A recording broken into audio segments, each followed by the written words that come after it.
I was halfway through repainting the front gate when I noticed the blue and red reflections sliding over the metal like someone had turned on a siren behind me. It was a warm Saturday, the kind where the street is quiet except for lawnmowers and somebody's radio in the distance, and I was not in the mood for drama. But two police cruisers rolled slowly down our cul-de-sac and stopped directly in front of my driveway. That alone would have been weird, but it got weirder when I saw Karen, my next-door neighbor, standing on her front porch with her arms crossed and her phone still in her hand like she hadn't even bothered to hide the fact she'd called them. She had that tight, satisfied look people get when they think they're finally going to be proven right. I wiped my hands on a rag, walked toward the gate, and tried to figure out what possible universe existed where closing my own gate counted as a police matter. One of the officers got out, middle-aged, calm, the kind of guy who's seen way too many nonsense calls, and the other was younger and stayed closer to the car. The older officer glanced at the gate, at me, then over at Karen. "Afternoon," he said, neutral tone. "You the homeowner?" I said, "Yeah, this is my place, is there a problem?" Before he could answer, Karen came marching across her yard like she owned the whole cul-de-sac. "Yes, there is a problem," she said, looking at him, not me. "He's blocking access. He locked that gate and we have an easement. This is a safety issue." She said safety issue like she'd practiced it. I could feel my jaw clench, because we had just had this conversation last week. The gate is at the front of my driveway, which is on my property. It's not a neighborhood trail, it's not a public right-of-way, it's not anything except my driveway. Karen has this idea that because my driveway is wide and hers is narrow, she should be able to turn around on mine. For years she did it when the gate was still the old chain one that didn't lock. She'd pull in, swing around, sometimes even park half in my driveway while unloading groceries. I let it go at first because it wasn't killing me. Then it became every day. Then Amazon started using it because she told them they could. Then guests of hers started parking in the mouth of my driveway. So I upgraded the gate. Steel, clean lines, and yes, it locks. "Ma'am," the officer said, "this is a private residence." "Not when he blocks emergency access," she shot back. "If an ambulance needs to get through here and he locks it, whose fault is it?" He was told by the HOA that gates must remain accessible. I almost laughed because our HOA is basically 5 retired people with clipboards and a newsletter, and even they told her this was between neighbors and to stop using my property. "Officer," I said, keeping my voice steady, "this is my driveway. There's no easement. She just doesn't like that I put a lock on it." The officer looked at the gate again. "You got ID?" he asked. I handed it over. He radioed something in, just routine stuff. While he was doing that, Karen kept going, like if she piled enough words together one would turn into a law. "He's confrontational," she said. "He slammed it shut in my face yesterday. I told him my daughter was coming over and she needs to park. He said, 'Not on my property.' Who talks like that to neighbors? We've lived here 12 years. He can't just change the rules." That last part honestly summed it up. She thought the way things had been was the way things had to stay. I let her use the space for years, so now it was basically hers in her head. I said, still calm, "I told you last month I was installing a locking gate. I sent you the text. I said deliveries have been blocking me in and I was done with that. You said, we have to talk to the board. I said, it's my driveway. You said, we'll see. This is the we'll see, I guess." The younger officer walked up then and looked down my driveway toward the house. "You got enough space for emergency vehicles past the gate?" he asked. "Yeah," I said. "It swings open fully. I can unlock it right now. I usually keep it unlocked unless I'm working or out. Today I locked it because I didn't want people turning around while the paint was wet. That was the stupid part. The gate was locked for a practical reason. I had set a small sign next to it that literally said, 'Wet paint.'" Karen either didn't see it or didn't care. The older officer turned back to her. "Ma'am, this appears to be his driveway. Unless there's an actual recorded easement filed with the county, this is his call." You could see the disappointment hit her. Not embarrassment, just that tight, offended shock, like she'd ordered something and it arrived wrong. "So people can just lock everything now," she said. "What if we need to turn around?" "You can turn around in your own driveway," he said, not unkindly. Then, almost like karma had an actual sense of humor, the officer looked at the layout of the street. "Ours is a short cul-de-sac with a little circle at the end, but because of how people park, it's actually kind of annoying for bigger vehicles to maneuver without backing over someone's grass." He looked back at his partner, then at me. "Mind if we turn around in your neighbor's driveway?" he asked, nodding toward Karen's. I didn't even have to answer, because he was clearly doing it half to prove a point, half because it was actually the more convenient spot. Karen's driveway is wide and flat and totally open. She froze. "Excuse me," she said. He kept it professional. "Ma'am, we're just going to reposition. We're clear here." And then, in full view of her, they slowly pulled up into her driveway, backed, pulled forward, backed again, like they were practicing a tight turn. Not disrespectful, not showy, just practical. I stood there next to my freshly painted, perfectly legal locked gate and watched her watch them use her driveway the way she'd been trying to use mine. That was the moment I knew this wasn't going to be a one-time thing. People like her don't just drop it. They regroup. They look for another angle. And I realized I was going to have to decide whether to keep being polite or start keeping records. The next few days were awkward in that quiet, suburban way where everyone pretends nothing happened but every motion says otherwise. Karen avoided eye contact, which I took as a blessing, but I knew it wouldn't last. She had this talent for turning embarrassment into outrage. I started keeping a small notebook in the drawer near the door, not out of paranoia, but because after that 911 stunt, I wanted dates, times, and witnesses in case she escalated again. That Monday morning, when I went to take the trash out, I noticed my garbage bin had been moved halfway into the street.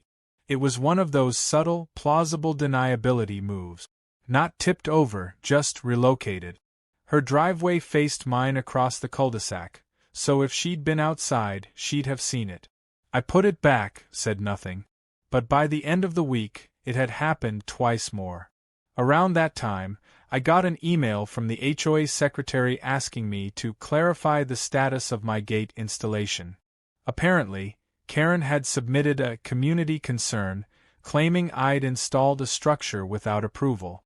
I sent back the permit, the invoice, and the screenshot from last month's board chat where they literally said, "No issue, just keep it matching the neighborhood aesthetic." The HOA president, a guy named Mike, replied 2 hours later with, "Looks fine to me. Thanks for the documentation." I could almost picture Karen reading that reply, jaw tight, nails drumming her countertop. The next weekend I was working in the front yard trimming hedges when she came out with her dog. It was a little white fluffball that barked like a car alarm at every leaf that dared to move. I gave her a polite nod. She hesitated, then said, "You didn't have to get the police involved, you know." I paused mid-trim. "Karen, you called 911. "Well," she said, straightening her posture, "I called because I thought it was a safety matter. But you could have come over and talked instead of making a scene." I actually laughed under my breath, not mocking, just disbelief. "You called the cops to my property, Karen. I was painting my gate. What conversation were we going to have that day?" She huffed. "You like attention. I see that now. Always fixing, always building, like you're showing off." I stared at her, not sure whether to be angry or concerned. "I'm maintaining my property. I'm not showing off. You used my driveway like a parking lot for years. It's over. Let's leave it there." Her mouth tightened. "You think locking a gate makes you better than everyone else?" It wasn't a question I could answer rationally, so I didn't. I went back to trimming. She stood there for a while longer, like she wanted the last word but couldn't find one sharp enough. Eventually, she tugged her dog's leash and went back inside. I thought that was the end of it. It wasn't. About a week later, I was woken up by the sound of voices outside early in the morning. Through the blinds, I saw a delivery truck parked awkwardly in front of both our houses. The driver was gesturing toward my gate, confused. Karen was standing by her mailbox, pointing and shaking her head. I threw on a shirt and went outside. "Morning," I said. The driver, a young guy, probably in his 20s, looked frustrated. "Ma'am said this is a shared access, and I can leave the mulch bags on the open side, but your gate's locked?" I looked at Karen. "It's not shared access," I said, calm. "And I don't have any mulch deliveries." Karen folded her arms. "He's being difficult," she told the driver. "We always put the shared deliveries there." "Shared deliveries?" I said. "Karen, I don't even use the same landscaper as you." The driver frowned, obviously realizing he'd been dragged into something weird. "I just need to drop this somewhere safe," he said quietly. I pointed to her driveway. "That's your customer. That's her spot." He nodded and started unloading. She muttered something under her breath about control freaks and went back inside. I helped the driver move the heavier bags just to get it over with.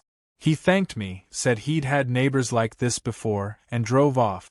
I stood in the stillness afterward feeling a strange mix of irritation and pity. This woman genuinely believed she was entitled to every inch of surrounding space, as if the property lines were flexible suggestions. 2 days later, I caught her husband, Rick, by the mailbox. He's the quieter one, works from home, friendly enough when she's not around. He gave me an apologetic smile.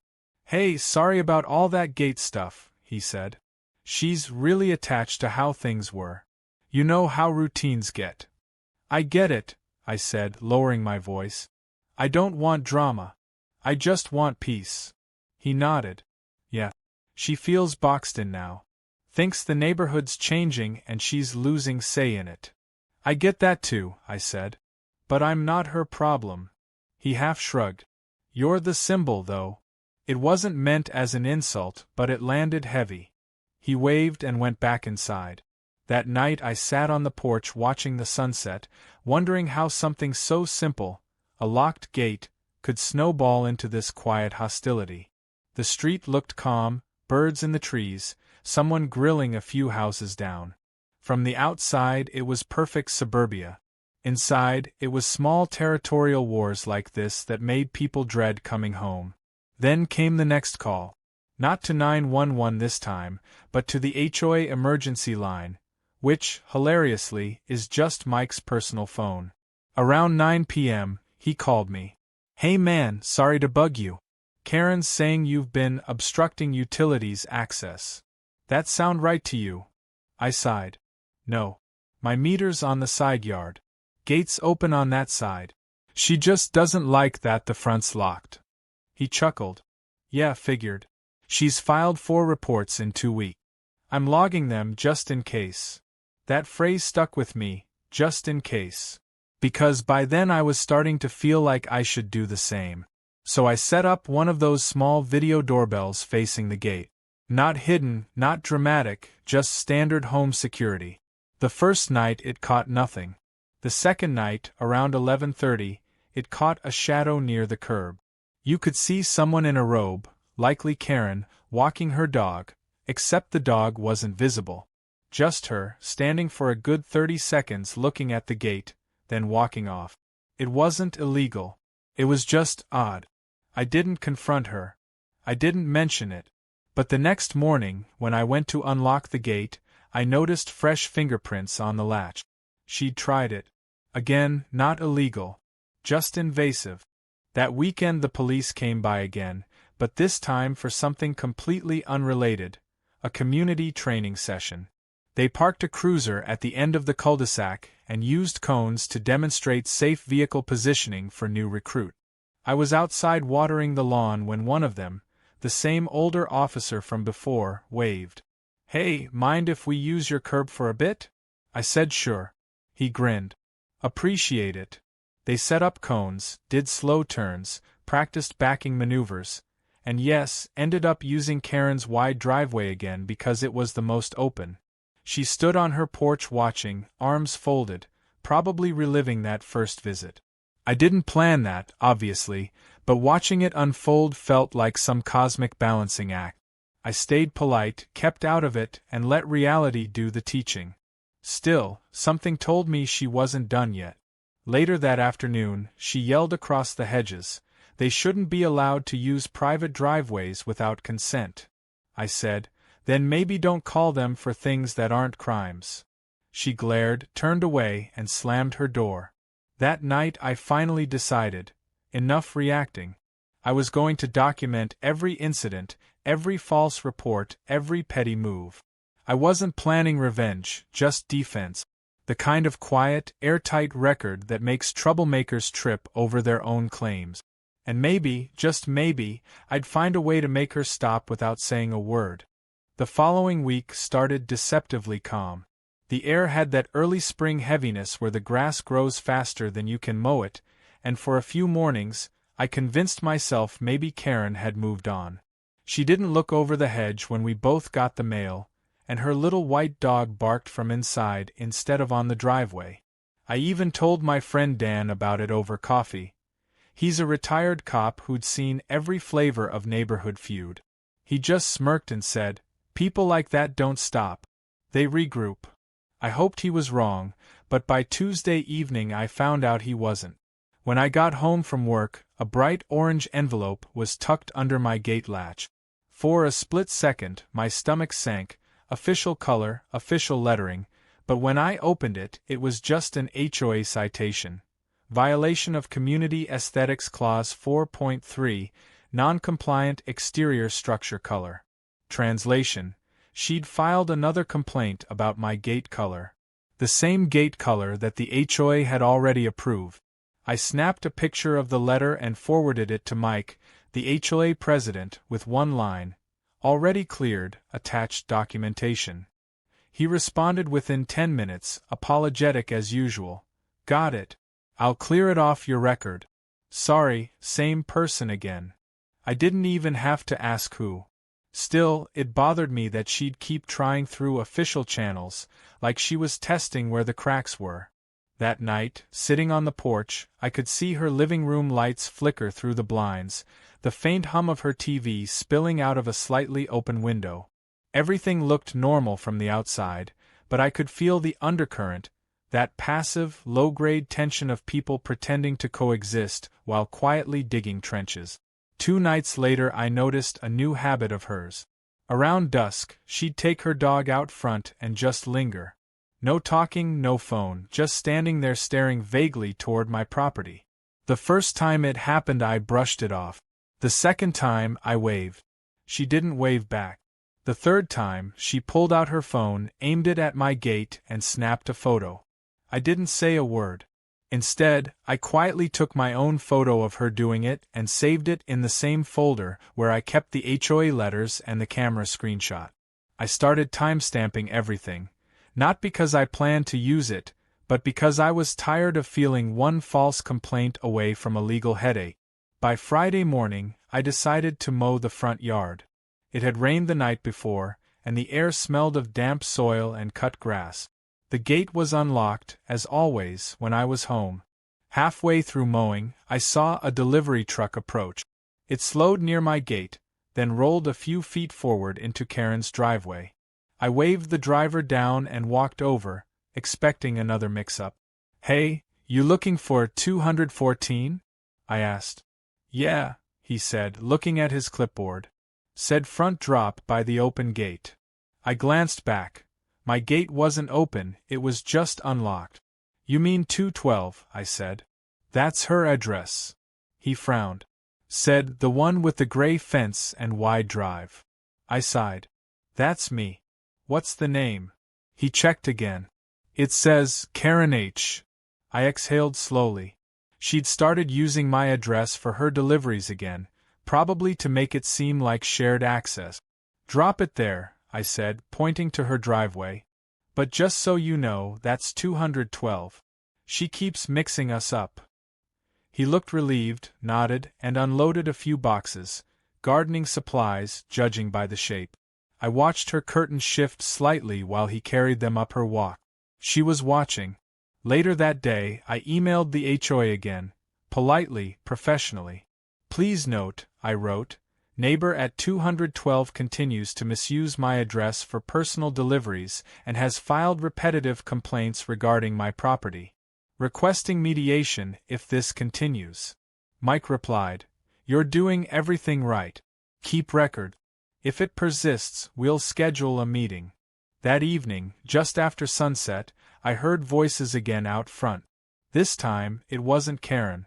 It was two HOA board members walking the street, clipboard in hand, doing their monthly inspection. They paused near my gate, writing something down. I went out to say hi. "Evening," I said, half smiling. "Need anything?" One of them, Linda, said, "Hey, no worries. Just noting landscaping compliance. Karen mentioned your new lighting." "Lighting?" I asked. "I haven't added anything." The other board member, a tall guy named Rob, looked embarrassed. "She said it might be too bright at night. We'll just note it and close it out if we don't see anything." They looked, of course. There was nothing but a small solar path light. Linda shook her head. "Looks fine. We'll mark it resolved." I thanked them and watched them walk off, clipboard pages rustling in the breeze. Across the street, Karen stood at her mailbox, pretending to check the post she'd already collected hours ago. She didn't say anything, just looked satisfied that the HOA had shown up. That night I couldn't sleep.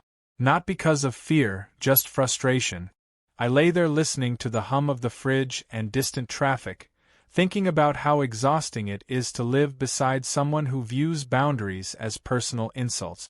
I thought about Rick, her husband, always polite, always quiet, probably caught in the crossfire at home. It wasn't just about me anymore. It was about her needing a villain to feel relevant. Saturday morning brought a new surprise. I was cleaning out my garage when a police cruiser rolled slowly into the cul-de-sac again. Same older officer from before. He waved at me, smiling. "Morning. Don't worry, not here for you this time," he said. "Community Patrol Day. We're checking traffic complaints." I laughed. "Let me guess, a mysterious caller said someone's been speeding down this dead-end street?" He grinned knowingly.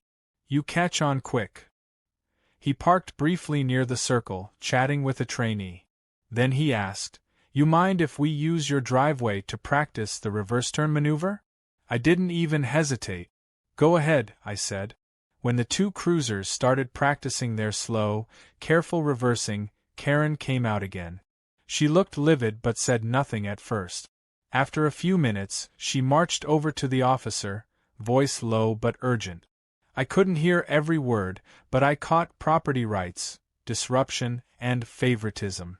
The officer just nodded politely, then pointed at the wide street and said something that made her throw her hands up and storm back inside. I stayed out of it. After they left, I got a short text from Mike. Heard Karen's upset about the police using the street. She's emailing the board again. I just replied, "At this point, I think she's addicted." By Sunday, the neighborhood grapevine had caught wind. My next-door neighbor on the other side, Julia, came over with a cup of coffee. "What's up with Karen?" she asked. "She told me you called the cops on her again." I sighed. "No, they were training here. I didn't call anyone." Julia rolled her eyes. "Figures. She told the book club you were installing security cameras to spy on everyone." "Only on my own property," I said. Julia smiled sympathetically. "She's bored. Don't let her drag you in." That advice sounded good, but living it was harder. Monday morning, as I was backing my truck out, I noticed fresh chalk markings near the curb. "No parking," in big uneven letters. The thing is, it wasn't my side of the street, it was hers. Probably drawn the night before. I took a picture, time-stamped it, and went on with my day. When I came home that evening, she was waiting by the hedge, arms folded, the universal posture of, "We need to talk." I almost kept walking, but she spoke first. "You're making this neighborhood unpleasant," she said. "Everyone's tired of your attitude." Everyone? I asked. Or just you? She blinked hard. You don't fit here, she said. You act like this is your kingdom. I looked at her evenly. Karen, it's just a gate. A lock. You can't dictate my property. It's not about the gate, she snapped. It's about respect. You came here and changed everything. People used to share. You close yourself off. It was such an odd mix of resentment and nostalgia that I almost felt sorry for her. You mean I stopped letting people use my driveway? I asked. Yes, she said, like it proved her point. That's not how a community works. I exhaled slowly. A community works when people respect each other's boundaries. You haven't respected mine in years. Her jaw clenched. You think you're so reasonable, don't you? No, I said quietly. I just think I'm done arguing. She stared at me for a long moment, then turned and walked away. The conversation ended without shouting, but something in her posture told me she wasn't letting go. And I knew, deep down, that I was now her project, something to fix, expose, or defeat. That night, I wrote the whole exchange in my notebook. The page felt heavy afterward, like I was documenting the slow unraveling of someone's pride. Then, before bed, I checked the footage from my camera. Nothing unusual, just the usual nighttime stillness. Still, I couldn't shake the feeling that I was living in a story that wouldn't end until someone forced it to. And judging by the way Karen had started talking about respect and the community, I suspected she had a new plan brewing, something that would pull more people into her side of the fence, literally and figuratively. By the middle of April, the tension had reached that weird, quiet phase where nothing dramatic happens, but you can feel something building under the surface. It was a Wednesday morning, the kind where the air already smelled like rain before the clouds even formed, and I was sitting at my kitchen table going through emails when I saw a new one from the HOA with the subject line, Community Mediation Request, Property Access Discussion. I clicked it open and, sure enough, Karen had filed for mediation. The message was polite and formal, but the phrasing was all her. Neighbors' locked gate has disrupted established community patterns of movement and access, causing friction and safety concerns. I almost laughed. Established community patterns of movement was a poetic way of saying, I used to cut through his driveway. The meeting was scheduled for that Saturday morning in the HOA clubhouse, which is really just a converted garage at the end of the street where they keep folding chairs and stale coffee pods. I showed up early, wearing a plain sweatshirt and jeans. I wasn't there to impress anyone. Karen arrived 10 minutes late, sunglasses on even though it was cloudy, holding a folder so thick it looked like she was defending a court case. She didn't acknowledge me. Mike, the HOA president, opened the meeting with his usual calm tone, thanking us for being proactive neighbors. Then he looked at Karen. You made the request, so why don't you start? She launched right into it. This has been an ongoing issue of access and hostility, she said, flipping open her folder. For years, residents have relied on mutual cooperation regarding driveways, turnarounds, and shared access areas. Since he installed a locking gate, it's made the street congested and unsafe. Delivery trucks can't maneuver properly, and emergency vehicles could be delayed. Mike nodded, taking notes like a schoolteacher, then looked at me. Your turn. I kept it short. It's my property. The gate's been there since last summer. The HOA approved it. There's no recorded easement or shared access agreement. It was unlocked for years, and she and her guests used it constantly without permission. After repeated issues, I added a lock. That's it. Karen interrupted. You're omitting that we had an understanding. I turned slightly toward her. No, Karen, we didn't. I tolerated it. That's different. She crossed her arms. You always twist things to sound reasonable. You act like a victim, but you're the one isolating yourself. You record people, you take pictures, you... Mike cut her off. All right. Let's keep this on property access. She exhaled sharply. Fine. But you're rewarding selfish behavior. I didn't respond. Mike sighed, rubbing his temple. Okay. Legally speaking, the HOA can't enforce shared access without a recorded easement. So unless you can provide that document, we have to consider the matter settled in his favor. Her voice rose half an octave. So anyone can just close off part of the community now? No, Mike said patiently. But people can secure their own property. She sat back, glaring at her folder as if it had betrayed her. This isn't fair, she said quietly, almost to herself. I could have said a dozen things, but I stayed silent.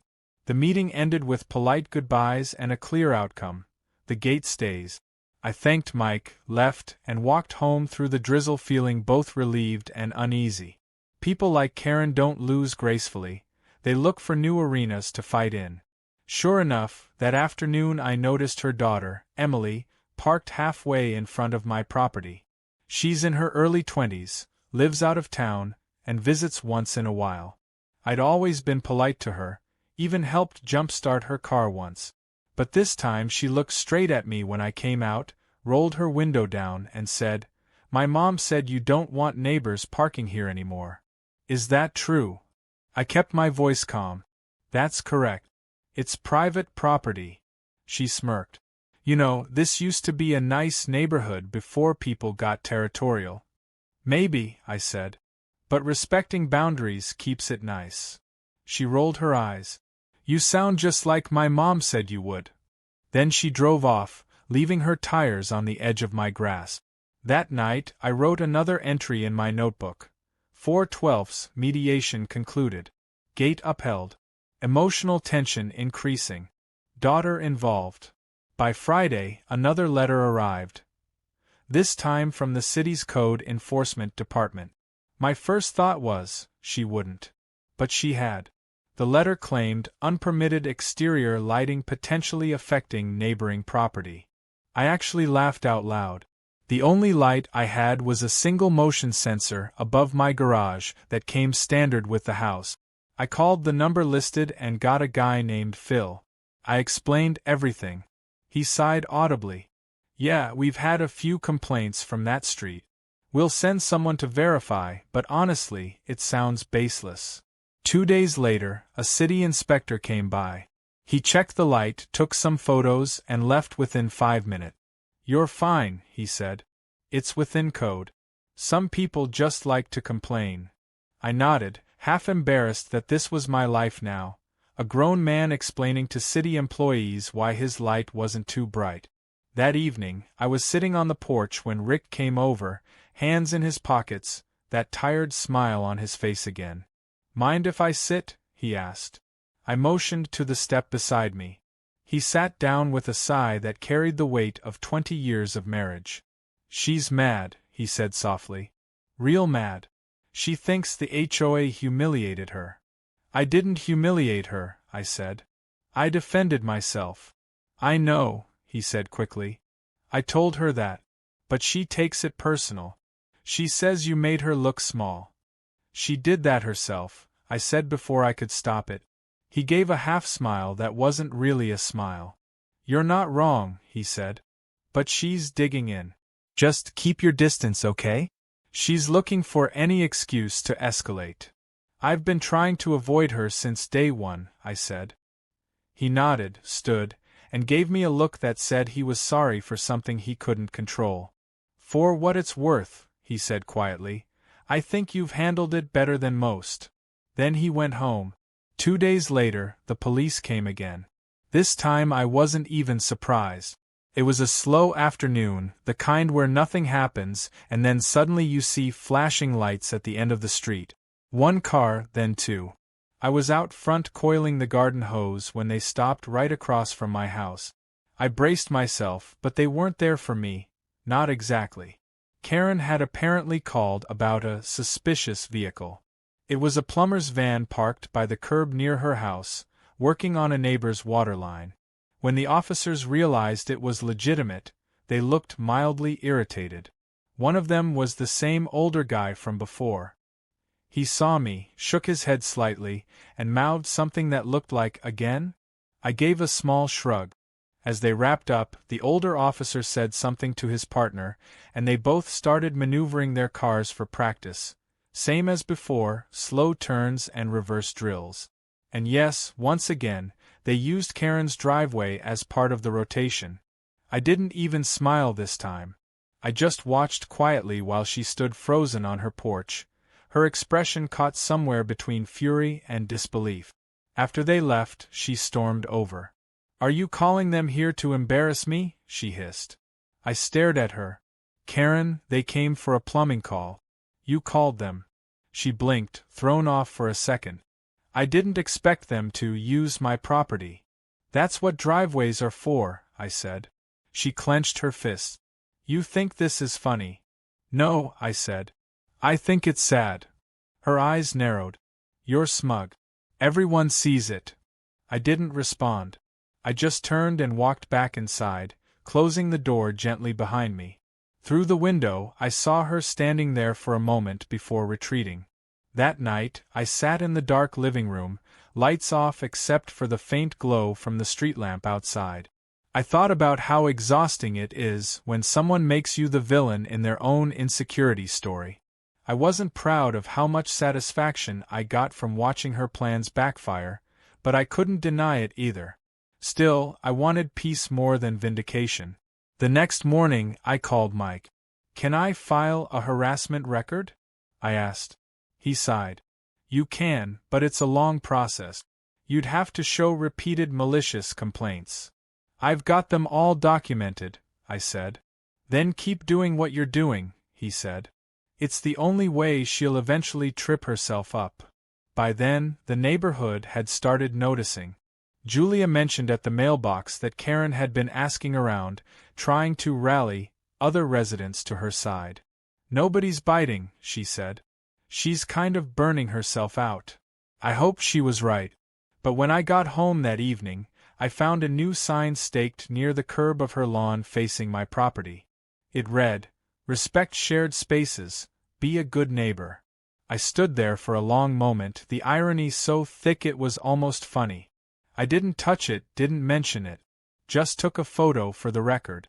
That night, the wind picked up and a light rain began to fall. Around midnight, I checked my camera feed out of habit and saw something that made me pause. Karen was outside again, wearing a raincoat, moving the sign closer to the edge of my driveway, technically on the public strip, but angled like a personal message. She stood there for nearly a minute, staring at my gate in the rain, before walking back to her porch. I closed the app, leaned back in my chair, and felt that familiar weight settle in my chest. She wasn't done. She was just getting creative. And I had the sinking feeling that before this was over, she'd find one more way to make the neighborhood her battlefield, and I'd have to decide whether to keep ignoring it or finally draw a line she couldn't cross. 2 weeks passed before the next storm hit, figuratively and literally. May rolled in heavy with heat, and by the second week the air carried that tense stillness right before summer thunderstorms. The kind where you know something's about to break. I'd been keeping to myself, working late, parking inside the gate, and not engaging. My notebook of incidents had grown thick enough to feel like a project binder, and I'd stopped being angry so much as numb. That's what constant pettiness does to you. It doesn't explode, it just erodes. On a Tuesday evening, I came home to find a new development. There was a set of orange traffic cones lined along the street, starting at Karen's mailbox and stretching right past my gate. Each cone had laminated paper taped to it that read, "Temporary no parking, HOA safety zone." I stared at them for a full 10 seconds trying to decide whether to laugh or scream. There was no safety zone. The HOA doesn't even have that kind of authority. It was just her again, dressing control as community concern. I pulled into my driveway, got out, and walked straight to the first cone. Up close, I could see the signs were homemade, printed in all caps on her signature stationery, the same one with tiny floral borders. She'd even laminated them like she was running a city department. As I was picking up the first cone, her front door opened. "Those are there for safety," she shouted. "Leave them." I turned slowly. "Safety from what?" "Trucks," she said. You keep having delivery trucks stopping out front. It's blocking visibility. I held up the sign. This says HOA Safety Zone. You made it yourself. The HOA approved it, she lied without hesitation. Then why didn't they tell me? Because you're not on the board. There it was again, that entitlement that wrapped itself in procedure. She believed that if she said something with enough confidence, it would become true. I said nothing, just carried the cones and neatly stacked them by my garage. She stood on her porch fuming like I'd kicked over her sandcastle. Not 10 minutes later, I got a call from Mike. Hey, did you move some cones? He asked. Yes, I said. Karen's cones. He groaned. Yeah, she texted the board saying you interfered with an HOA safety measure. There are no HOA safety measures. I'm putting that in writing right now. Please do, I said, staring at the remaining cones she'd left near her curb like a flag of defiance.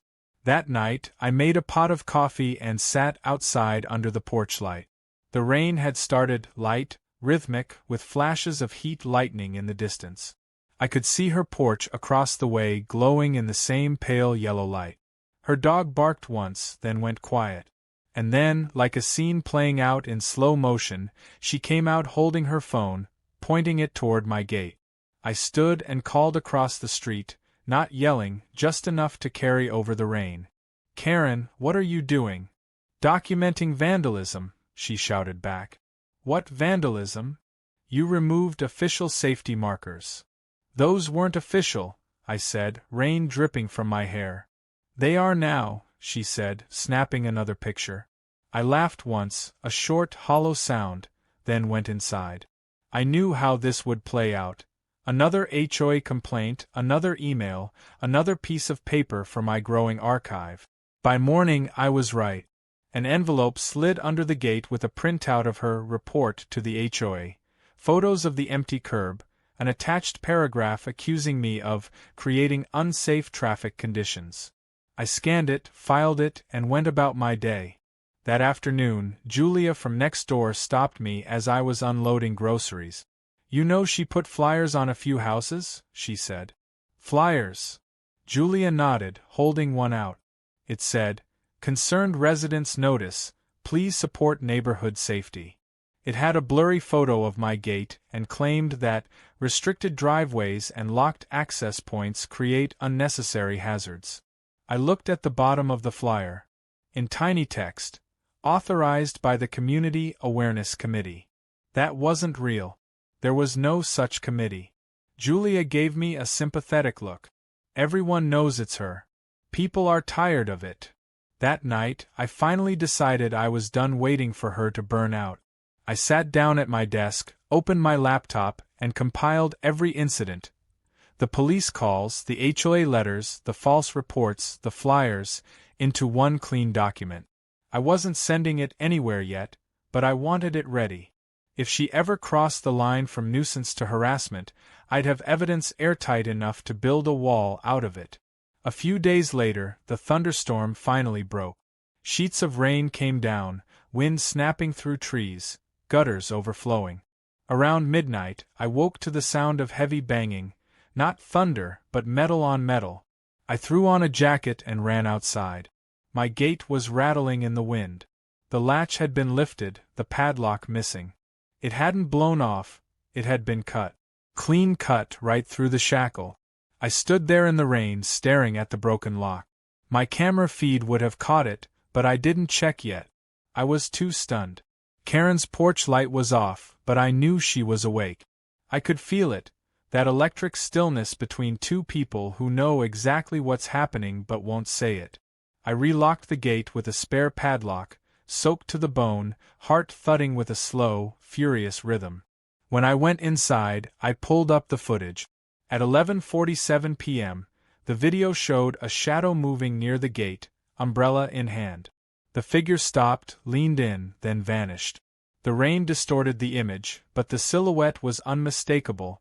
Smaller frame, hair tied back, holding something that glinted briefly under the porch light. It wasn't Karen. It was her daughter. The next morning, I didn't call the police. Not yet. Instead, I texted Rick. Your daughter was at my gate last night. The lock was cut. He called me immediately, voice tight and tired. I'm so sorry. I'll handle it. Rick, I said, trying to stay calm, I don't want to start something. But this needs to stop. I know, he said. She's leaving today. I'll talk to Karen too. I hung up and waited. By noon, Karen showed up at my door, raincoat over her arm, that brittle smile she used when pretending to be reasonable. There's been a misunderstanding, she said. Emily thought you were locking people in. Karen, I said, she cut my lock. She didn't know. Karen. I met her eyes. That's trespassing and property damage. I have it on video. I'm not filing anything today, but if this happens again, I will. Her mouth opened like she wanted to argue, then closed again. You don't have to be dramatic, she said finally. I'm not, I said. I'm being patient. She left without another word. For the next few days, the street was quiet again. No cones, no flyers, no police. The peace felt fragile, like glass. I caught glimpses of Karen through her kitchen window, shoulders hunched, moving slower. Maybe she'd finally realized she'd gone too far. But then, one evening, I got home to find something strange. The police cruiser parked at the end of the street again. 2 officers, neither familiar, talking to a man in a reflective vest. I walked over. The man introduced himself as part of a community policing program. They were doing traffic visibility exercises. I almost laughed when one of the officers asked if they could use the open driveway for practice. I pointed toward Karen's. That one's got the space. They thanked me, set up cones, and began practicing K-turns and backing drills right there in front of her house. It was surreal, the same pattern as before, like a script repeating itself. Karen came out, froze on the steps, then went back inside without a word. Later, one of the officers came over. You the guy with the gate? He asked. Yeah, I said cautiously. He smiled. Heard about that call last month. Don't worry, we get it all the time. Folks think everything's an emergency these days. I nodded. Appreciate you being patient. He laughed. Hey, this cul-de-sac's a great training spot. We might come by once in a while if it's cool. Be my guest, I said. That night, watching their taillights disappear, I realized something had shifted. Karen wasn't in control anymore. Every attempt she made to exert power just looped back on her. Police cars in her driveway, neighbors ignoring her flyers, even her own family embarrassed.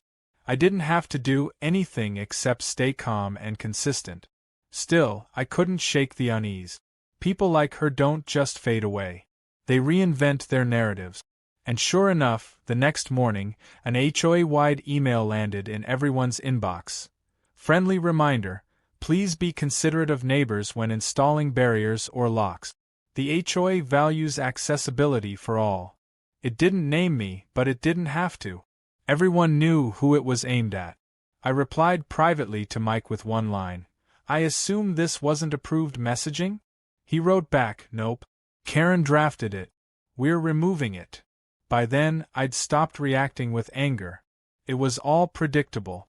But I knew the story wasn't over, not until something forced her to confront that she wasn't the self-appointed authority of the neighborhood anymore.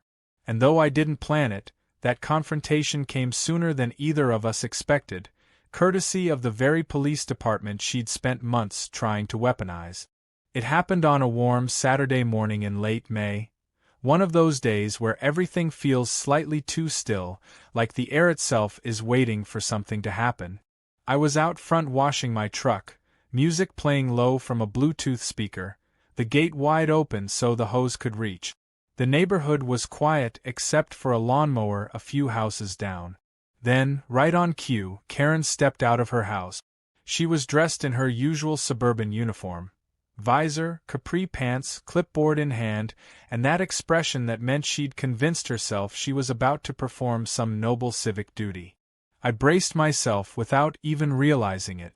She walked across her lawn toward the curb, scanning my property like an inspector.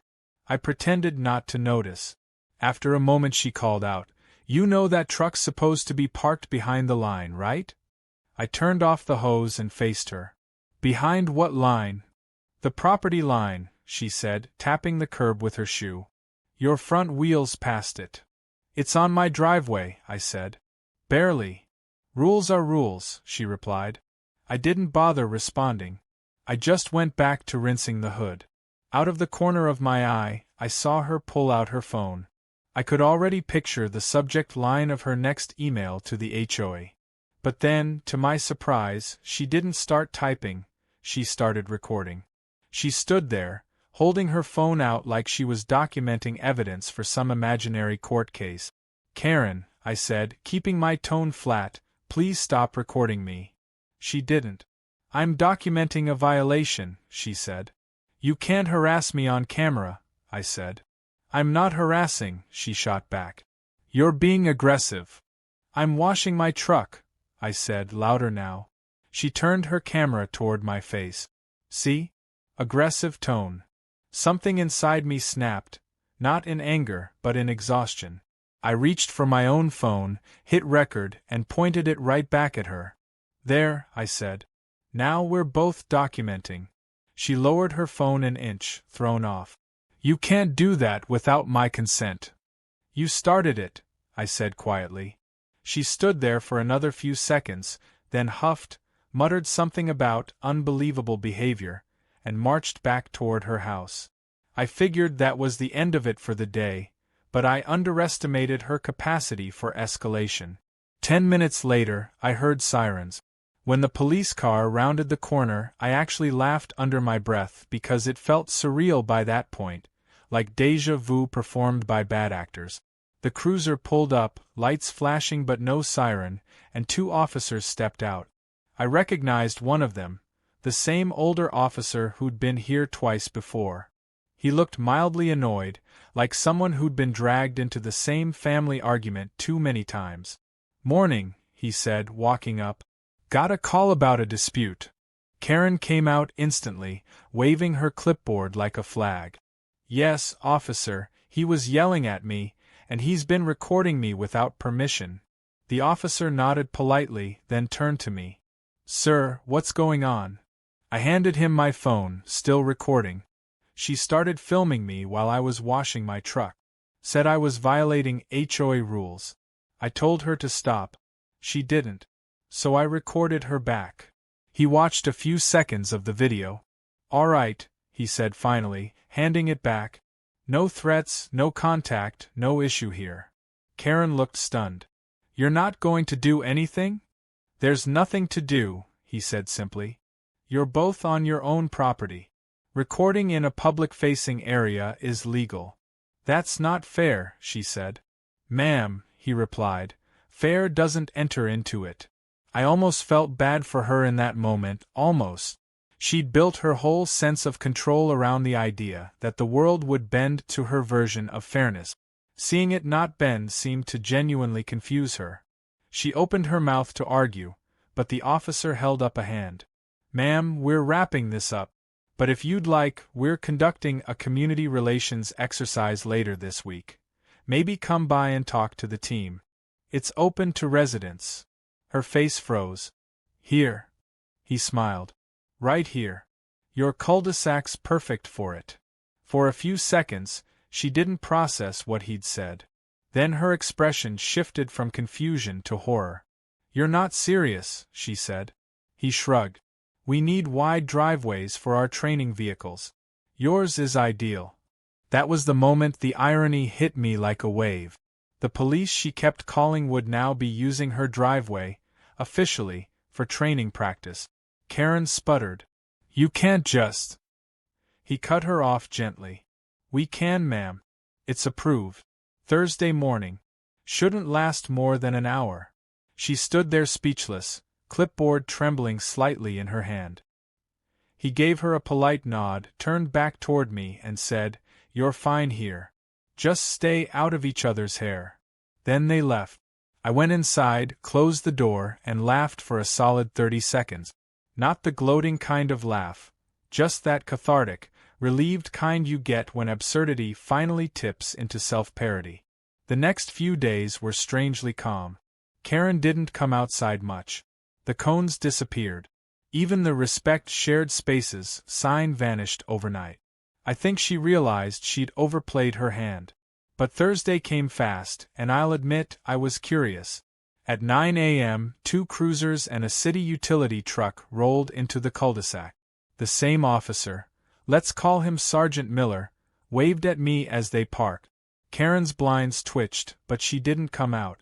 They set up cones, practiced parallel parking, reversing, quick-turn drills, all of it right in front of her house. After a while, the sound of engines idling and walkie-talkies filled the air. It wasn't noisy or disruptive, just unmistakably official. At one point, Miller knocked on my gate. "You mind if we use your curb too?" he asked. "Go ahead," I said. As they maneuvered, I saw Karen step outside. She wasn't yelling this time. She just stood on her porch, arms crossed, face pale. A few neighbors came out to watch too. Julia waved at me from across the street, smiling. Rick came out briefly, said something to Karen I couldn't hear, then went back inside. After about 45 minutes, the officers started packing up. Miller came over again. "Appreciate your patience," he said. "We'll probably use this spot once a month. It's perfect for the recruits." "You're always welcome," I said. He smiled. "You'd be surprised how many neighborhoods don't want us parking around. Nice to have one that does." As they drove off, I looked over at Karen's porch. She was still standing there, motionless. For the first time since this all began, she looked small. Not angry, not righteous, just tired. Maybe she was realizing the pattern, the way every time she tried to control something, it spun out of her reach. Later that evening, Rick came by. He looked weary but relieved. "She's embarrassed," he said. "They used our driveway all morning. Said people were watching from the next block." I nodded. "I didn't ask for that, you know." "I know," he said. "She needed the wake-up call. I just hope she actually learns from it." We stood there in silence for a while. The air smelled of fresh-cut grass and engine oil, the kind of scent that lingers after a long day. "I think she just lost track of what's worth fighting over," he said finally. "When you spend too long needing to be right, you forget how to just live." That stuck with me. The next morning, I found something on my gate. Not a complaint this time, but a short handwritten note in her neat cursive. "I won't bother you again. I'm sorry for the trouble. K." That was it. No explanations, no excuses, just a single line. I read it twice, then tucked it into the back of my notebook. Not as a trophy, just as closure. Over the next few weeks, the neighborhood found its balance again. The HOA meetings went back to debates about landscaping and garbage pickup. The police training happened once a month, just like Miller said, and eventually everyone got used to it. Karen still waved sometimes, hesitant but genuine, and I always waved back. We never talked about the past, and that was fine. One afternoon, I was talking to Julia when she said, "You handled that whole thing better than most people would have." I smiled a little. "I didn't win," I said. "I just stopped playing." That night, as the sun went down, I sat on my porch with a beer and watched the street. Everything was quiet, just the hum of sprinklers, a dog barking in the distance, the faint glow of porch lights. My gate stood closed but unlocked, its paint smooth and unchipped. For the first time in months, it didn't feel like a symbol of conflict, just a piece of metal keeping my world in order. I thought back to that first day, when the police cars rolled in and Karen stood there, convinced she was protecting something important. Maybe in her own mind, she really was. Her sense of control, her version of order, her belief that the world still worked the way it used to. But life had shifted, and she couldn't see it. As I sat there listening to the cicadas start their chorus, I realized something simple but freeing. Not every battle ends with victory. Some end when one side finally runs out of energy to fight. And for once, peace didn't feel like something I'd earned. It just felt like something I'd finally stopped losing.